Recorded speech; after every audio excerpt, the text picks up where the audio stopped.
اس دعا کے بعد آگ یا کوئی انگارہ عمار بن یاسر کو نقصان نہ پہنچا سکا۔ دین اسلام انہی لوگوں کی قربانیوں سے ہم تک پہنچا ہے۔ آج کا عنوان مشکل وقت کے ساتھی۔ اب تک جتنا وقت گزرا مشکلات کا دور ہے۔ ابھی تک اسلام کی دعوت اعلانیہ نہیں دی جاتی۔ مسلمان دار ارقم میں اکٹھے ہوتے اور چھپ کر عبادت کرتے ہیں۔ دار ارقم ایک گھر ہے جو ارقم بن ابو ارقم نے اس کام کے لیے رسول اللہ صلی اللہ علیہ وآلہ وسلم کو دے رکھا ہے۔ ارقم بن ابو ارقم کا پورا نام عبد مناف بن اسد بن عبداللہ مخزومی ہے۔ ارقم کی عمر اس وقت 16 سال ہے۔ یہ گھر صفا پہاڑی کے قریب واقع ہے۔ قریش کو ابھی تک بہت کم لوگوں کے اسلام لانے کا علم ہے، سب مسلمانوں کا نہیں۔ دار ارقم کوہ صفا کے پاس ہے۔ یہ زیادہ آمد و رفت والا علاقہ ہے۔ مکہ میں رہنے والے تمام لوگ یہاں سے گزرتے ہیں۔ یہ عام سی بات ہے، اسی لیے کسی کو علم نہیں ہو سکا کہ مسلمان دار ارقم میں ملتے اور عبادت کرتے ہیں۔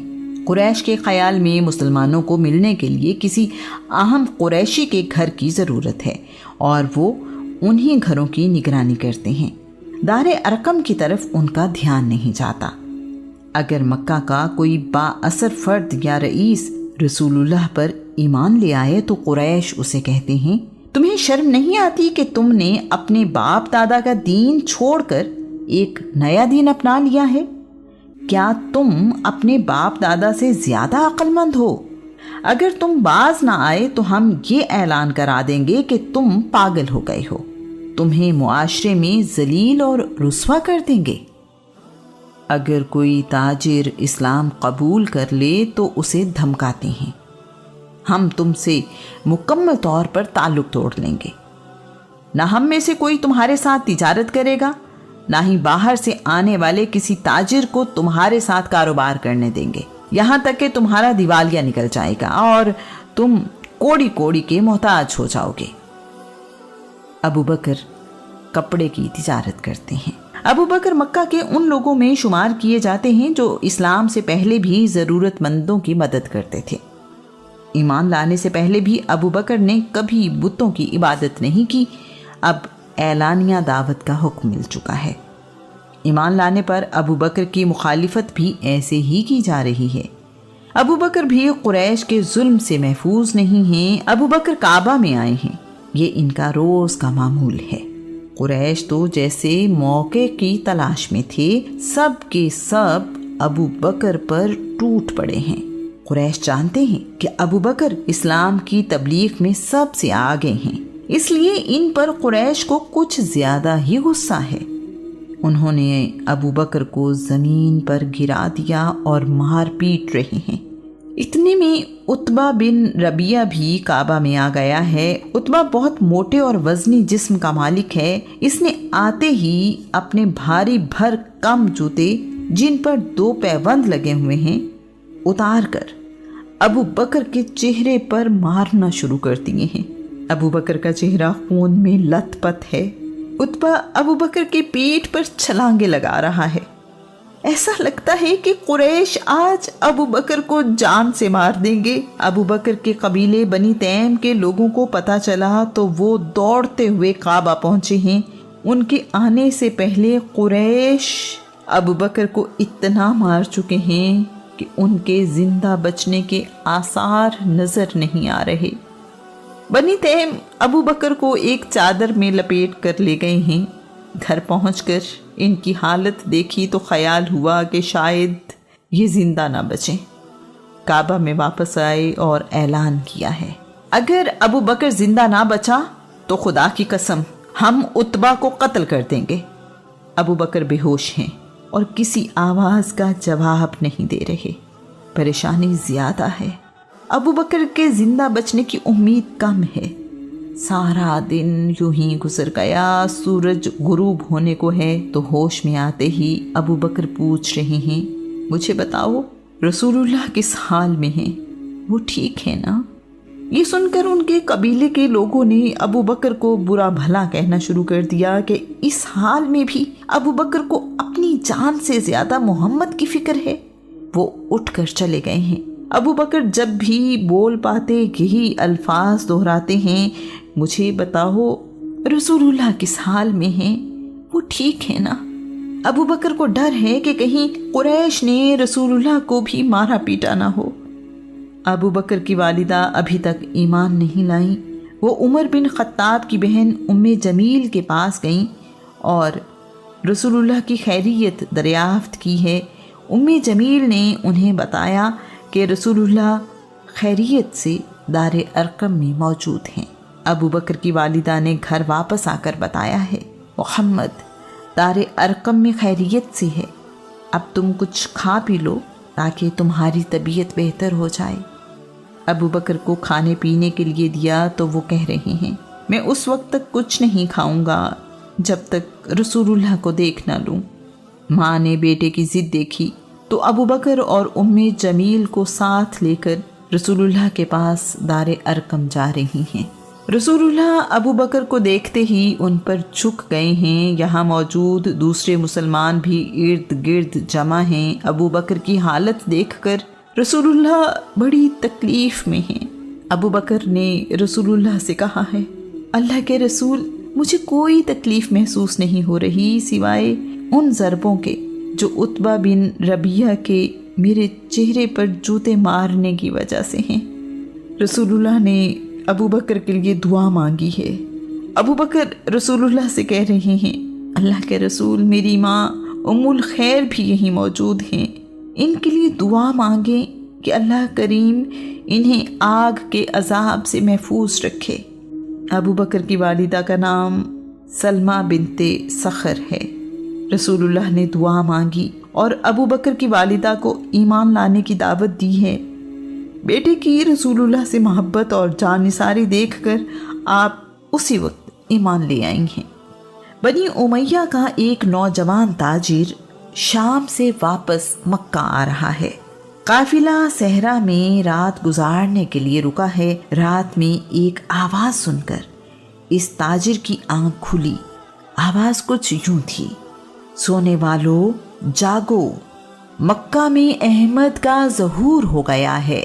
تاجر کچھ نہ سمجھ سکا، نہ تو ظہور ہونے کا مطلب سمجھ آیا اور نہ ہی یہ سمجھ میں آیا کہ احمد کون ہے۔ راستے میں اس تاجر کی ملاقات بنی تیم کے طلحہ سے ہوئی ہے۔ طلحہ بھی تجارتی سفر پر شام سے واپس آ رہے ہیں۔ طلحہ بن عبید اللہ نے اس تاجر کو بتایا ہے، مجھ سے بصرہ میں ایک مسیحی راہب نے پوچھا کہ کیا مکہ میں احمد کا ظہور ہو گیا ہے؟ میں نے راہب سے پوچھا، احمد کون؟ راہب نے جواب دیا، عبد المطلب کے بیٹے عبداللہ کا بیٹا، اسی مہینے میں اسے ظاہر ہونا ہے، وہ آخری نبی ہے۔ اس تاجر نے بھی صحرا میں سنی ہوئی آواز اور احمد کے بارے میں طلحہ کو بتایا ہے۔ دونوں نے فیصلہ کیا ہے کہ مکہ پہنچ کر ابو بکر سے ملیں اور ان سے اس بارے میں پوچھیں گے۔ ابو بکر ان دونوں کی بات سن کر انہیں رسول اللہ کے پاس لے آئے ہیں۔ ان دونوں نے رسول اللہ کو اپنا واقعہ سنایا ہے۔ رسول اللہ نے اللہ کریم کا دین انہیں بتایا۔ دونوں ایمان لے آئے ہیں۔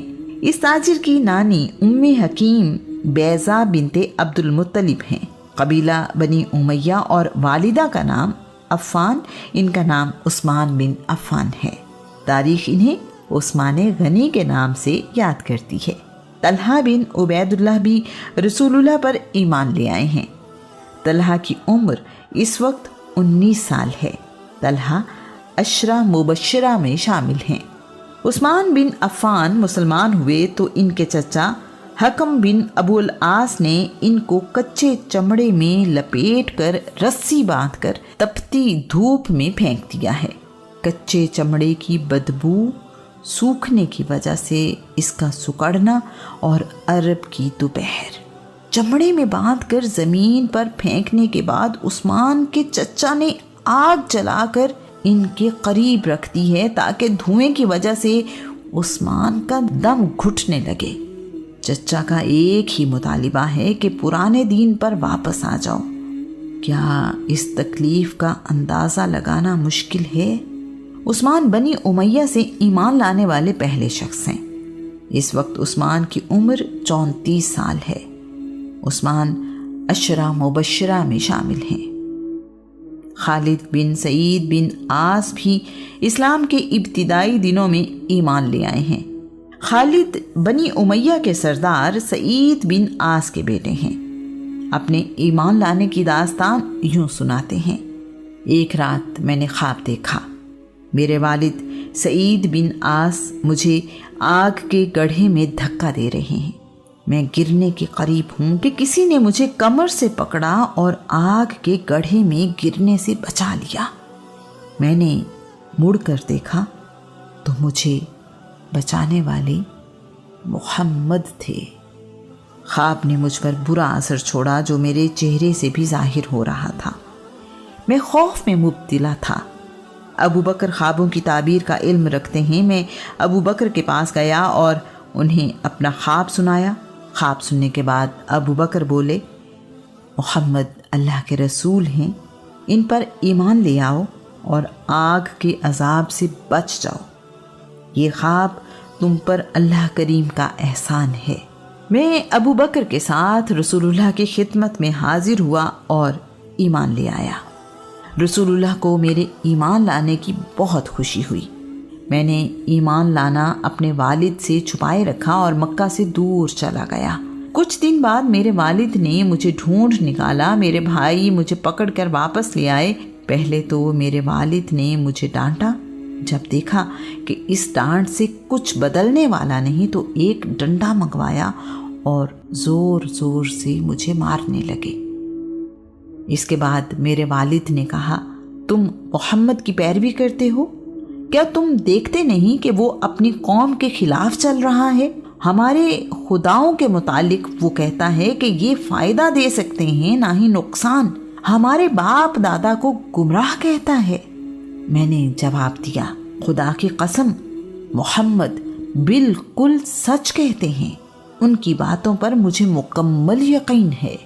میرا جواب سن کر میرے والد کا غصہ انتہا کو پہنچا اور انہوں نے کہا، اگر تم نے یہ دین نہ چھوڑا تو میں تمہارا کھانا پینا بند کر دوں گا۔ تم ایڑیاں رگڑ رگڑ کر اور سسک سسک کر مر جاؤ گے۔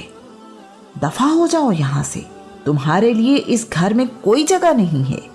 میں بڑی ہمت اور صبر سے مار کھاتا اور دھمکیاں سنتا رہا۔ آخر کار میں نے اپنے والد سے کہا، ابا جان، اگر آپ میرا کھانا پینا بند کر دیں گے تو اللہ مجھے ایسا رزق عطا کر دے گا جس پر میں زندگی گزار لوں گا۔ یہ کہہ کر میں رسول اللہ کی خدمت میں حاضر ہوا اور پھر ساری زندگی ان کی خدمت میں رہا۔ عاص بن وائل ایک دفعہ بیمار ہو گیا۔ اس نے قسم اٹھائی، اگر میں اس بیماری سے صحت مند ہو گیا تو مکہ میں محمد کے خدا کی عبادت نہیں ہونے دوں گا۔ عاص بن وائل بہت با اثر اور سخت سردار ہے۔ خالد بن سعید تک یہ بات پہنچی تو انہوں نے دعا کی، یا اللہ، میرا دادا عاص بن وائل صحت یاب نہ ہونے پائے اور اس بیماری میں مر جائے۔ خالد بن سعید کو پہلے کاتب وحی ہونے کا اعزاز حاصل ہے۔ خالد بن سعید کی لکھائی بہت خوبصورت ہے۔ انہوں نے رسول اللہ پر نازل ہونے والی وحی ہرن کی کھال پر لکھنا شروع کی۔ رسول اللہ خالد بن سعید کی بڑی عزت کرتے ہیں۔ سعد بن ابی وقاص اسلام لائے تو انہیں بھی تکلیفیں دی گئیں۔ سعد کی عمر اس وقت 17 سال ہے۔ انہیں تکلیف دینے والے غیر نہیں، ان کے اپنے ہیں۔ جب کوئی طریقہ کامیاب نہ ہوا تو ان کی والدہ نے انہیں بلایا اور کہا ہے، اگر تم نے نیا دین نہ چھوڑا تو میں نہ کچھ کھاؤں گی نہ پیوں گی، دھوپ میں پڑی رہوں گی اور اسی حالت میں جان دے دوں گی۔ تم سارے زمانے میں ذلیل و رسوا ہو جاؤ گے کہ نیا دین نہ چھوڑنے کی ضد کی وجہ سے سعد نے اپنی ماں کو مار دیا ہے۔ سعد کے لیے یہ بڑا سخت امتحان ہے۔ ماں کی محبت ایک طرف اور سچا دین دوسری طرف۔ بڑی مشکل میں جان آ گئی ہے۔ ماں اپنی ضد پر قائم ہے اور بیٹا اپنے دین پر۔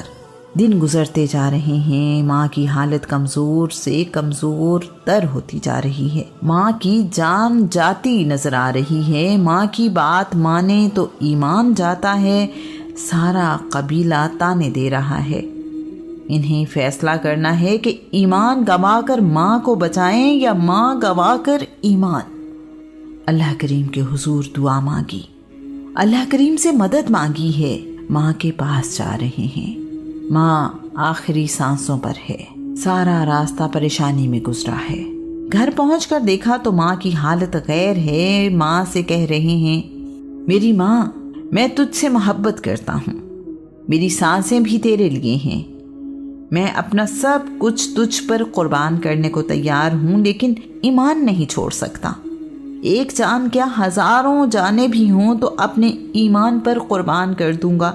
میری ماں ضد چھوڑ دے، میں دین چھوڑنے والا نہیں۔ ایک طرف حالت نزاع اور دوسری طرف ایمان۔ سب رشتہ دار سعد کو مجبور کر رہے ہیں۔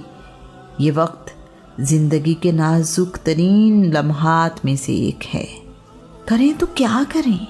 پھنس گئی جان شکنجے اندر، جویں بیلن وچ گنا، رو پکارے رو محمد، اج روے تے منا۔ رسول اللہ کا غلام ایمان پر قائم ہے۔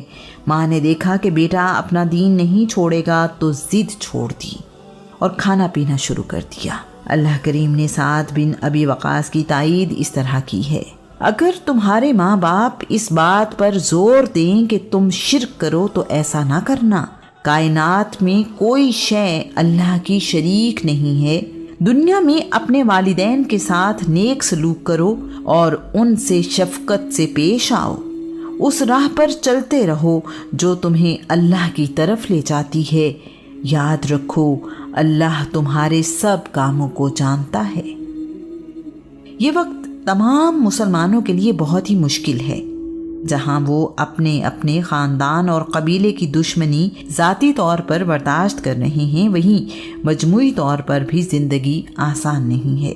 سعد بن ابی وقاص ان دنوں کے حالات یوں بتاتے ہیں، ہم مسلمانوں میں اتنی قوت نہیں تھی کہ کعبہ میں اکٹھے ہو سکیں۔ ہم کسی ایک مسلمان کے گھر جمع ہو کر عبادت کرتے تھے۔ ہر وقت ایک ہی جگہ عبادت نہیں کرتے تھے۔ عبادت کے بعد کسی دوسری جگہ کا فیصلہ کیا جاتا تاکہ قریش یہ نہ جان سکیں کہ ہم کہاں جمع ہوں گے۔ اگر قریش کو علم ہوتا کہ ہم کہاں جمع ہوں گے تو وہ حملہ کرنے پہنچ جاتے۔ اس سے ہماری زندگیوں کو خطرہ تھا۔ ہم مکہ سے باہر پہاڑی دروں میں جا کر بھی عبادت کرتے تھے۔ ایک دن ہم عبادت کرنے کے لیے درہ ابو دوب میں جمع ہوئے۔ وضو کرنے کے بعد ابھی نماز ادا کرنے کی تیاری تھی کہ قریش کے کچھ لوگ، جن میں ابو سفیان اور اخنس بن شریق نمایاں تھے، وہاں پہنچے اور ہم سے جھگڑا کرنے لگے۔ قریش نے گھٹیا زبان اور مکوں کا استعمال شروع کر دیا۔ ہم اپنا دفاع کرنے پر مجبور تھے۔ مجھے اپنے قریب ہی اونٹ کی بڑی سی ہڈی بڑی نظر آئی۔ میں نے اپنی حفاظت کے لیے اسے اپنے ہاتھ میں لے لیا۔ جب جھگڑا بڑھا تو میں نے وہ ہڈی ایک شخص کے سر پر زور سے دے ماری۔ اس کا سر پھٹ گیا اور خون بہنے لگا۔ اپنے سر سے خون بہتا دیکھ کر وہ شخص وہاں سے بھاگ نکلا۔ میں پہلا شخص ہوں جس نے اسلام کی راہ میں ایک دشمن کا خون زمین پر گرایا۔ بنی عبدالدار کا بہت ہی خوبصورت نوجوان بڑے ناز و نام میں پلا ہے۔ یہ نوجوان اعلیٰ اور قیمتی کپڑے پہنتا ہے۔ مکہ میں سب سے اچھی اور قیمتی خوشبو استعمال کرتا ہے۔ لوگ اس کے لباس کی تعریف کرتے اور اس جیسا لباس پہننے کی خواہش رکھتے ہیں۔ اس کی والدہ صبح اس کے جاگنے سے پہلے اس کی پسند کا حلوہ بنا کر اس کے سرہانے رکھتی ہیں۔ اس نوجوان کی صبح ہی خوشی، لاڈ پیار اور نعمتوں کی فراوانی سے ہوتی ہے۔ اس نوجوان کو رسول اللہ کی تعلیمات کا پتہ چلا تو یہ آپ پر ایمان لے آیا ہے۔ ایمان لانے کا اعلان اس نوجوان کی زندگی میں کیسی تبدیلی لائے گا، اس کا اندازہ کسی کو نہیں تھا۔ خبر ملتے ہی نوجوان کے گھر والوں نے اسے قید میں ڈال دیا ہے۔ اب شہزادوں جیسی زندگی گزارنے والا نوجوان ایک قیدی ہے۔ اس پر طرح طرح کی سختیاں کی جا رہی ہیں، لیکن کوئی بھی سختی اسے سیدھی راہ سے ہٹانے میں کامیاب نہیں ہو سکی۔ اس نوجوان کی داستان سعد بن ابی وقاص سے سنتے ہیں۔ آسائشوں اور آسانیوں میں پلنے والا نوجوان خوشحالی میں اپنے والدین کے ساتھ آرام کی زندگی گزار رہا تھا۔ اس نے اسلام قبول کیا، جس کی سزا میں اسے دردناک عذاب دیا جانے لگا۔ ظلم سہتے سہتے حالت یہ ہو گئی کہ اس کے جسم سے کھال اس طرح اکھڑ گئی جس طرح سانپ اپنی کینچلی بدلتا ہے۔ اس کے باوجود اس نوجوان نے مڑ کر پیچھے نہیں دیکھا، بلکہ ثابت قدمی کے ساتھ ایمان پر قائم رہا۔ اس خوبصورت نوجوان کا نام مصعب بن عمیر ہے۔ مصعب 19 سال کی عمر میں رسول اللہ پر ایمان لائے ہیں۔ مسلمان سورج نکلنے سے پہلے اور شام میں اندھیرا گہرا ہونے کے بعد ہی اپنے گھروں سے نکلتے ہیں۔ اس دور میں مسلمانوں میں صرف ایک شخصیت ایسی ہے جو کسی بھی قسم کے خوف کے بغیر اپنے گھر سے باہر آتی۔ یہ اللہ کے رسول ہیں، جنہیں کوئی تکلیف بھی خوف زدہ نہیں کر سکی، صلی اللہ علیہ وآلہ وسلم۔ جندب بت پرستی اور شرک سے بچے ہوئے ہیں۔ دین اسلام کی خبر ان کے گاؤں تک بھی پہنچی ہے۔ وہ ان لوگوں میں سے ہیں جو ایک خدا کی عبادت کرتے اور دین حق کی تلاش میں رہتے ہیں۔